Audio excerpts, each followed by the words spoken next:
Si la nationalité, au sens contemporain du terme, est chose réversible, il n'en va pas de même pour la sanguinité capétienne.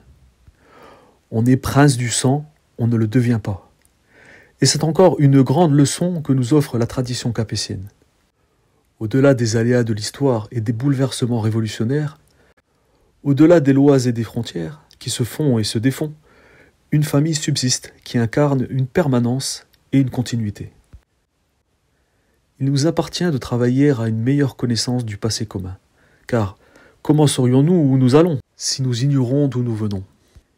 Il me plaît de saluer le travail des historiens et des chercheurs qui, à contre-courant des modes et des préjugés dominants, ont contribué et contribuent encore à restituer à ce pays des pans entiers de son histoire qui avaient été occultés ou défigurés. Découverte à diffuser au public par le truchement des nouveaux instruments de communication. Scrutant notre longue histoire, nous y décernons la cause de nos bonheurs et de nos malheurs.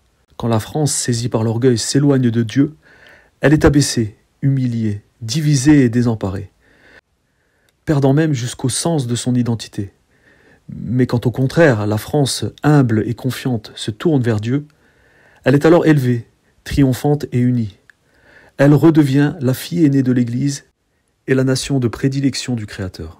En envoyant son petit-fils, Philippe de France, régner à Madrid en Espagne, Louis XIV brisait la tenaille de l'empire des Habsbourg, assurait la sécurité de la frontière pyrénéenne et renforçait l'influence de la France dans toute l'Europe et dans l'empire espagnol.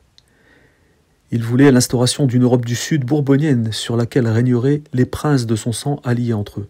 La Révolution mit bas à l'édifice.